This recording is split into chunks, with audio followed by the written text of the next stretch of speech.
আমার এই ভিডিওতে কোনো লাইক চাই না, শুধুমাত্র একটা শেয়ার চাই। আপনার একটা শেয়ারে যাতে আমার একটা ভাই, আমার একটা বোনের জীবন বাঁচে। আপনারা ভালো করে জানেন আগামীকাল সোমবার চরমোনাই সমাবেশ ডেকেছে, তারা সবাইকে আহ্বান করেছে আগামীকাল সোমবারে রাজপথে থাকার জন্য। এই খবরটা পাওয়ার পর শেখ হাসিনা হার্ট অ্যাটাকের নাম দিয়ে চিকিৎসার জন্য দেশ থেকে বাইরে পালাই গেছে। আর আজকে রাতে আপনারা দেখেছেন কিনা জানি না, বেনাপোল দিয়ে একটা ট্রেন 5 বার আপ ডাউন করেছে, 5টা হেলিকপ্টার বাংলাদেশ থেকে ইন্ডিয়ায় 35 বার আপ ডাউন করেছে। বেনাপোল দিয়ে ইন্ডিয়া থেকে সেনাবাহিনী ঢুকেছে।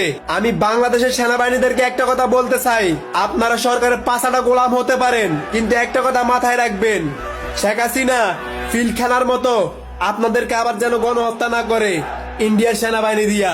আর আমার ছাত্র সমাজ ভাইদেরকে একটা নিউজ দিতে চাই, যারা আগামীকাল সোমবারে রাজপথে থাকবেন হাতের মধ্যে ছোট্ট একটা পতাকা রাখবেন, আর সেই পতাকার মধ্যে একটা করে বাঁশের লাঠি রাখবেন। এটা আপনার সেফটির জন্য, কারণ আগামীকাল সোমবার বাংলাদেশে এমন একটা যুদ্ধ হতে চলেছে যেটা 1971 সালের যুদ্ধকে হার মানাবে। আপনারা জানেন এই স্বৈরাচার সরকার ক্ষমতায় থাকার জন্য পুরা বাংলাদেশের জনগণকে যদি গণহত্যা করতে হয় সে ওটা করতেও রাজি আছে। আর আশা করি এটা বুঝতে পারতেছেন আগামীকাল সোমবার কি হতে চলেছে। শেখ হাসিনা বাংলাদেশ ছেড়ে চিকিৎসার নাম দিয়ে দেশ ছেড়ে পালাইছে। আর আমার সকল ভাইবাদেরকে বলতে চাই, ভিডিওটা দ্রুত শেয়ার করে দেন, কারণ আগামীকাল থেকে ইন্টারনেট বন্ধ করে দিতে পারে।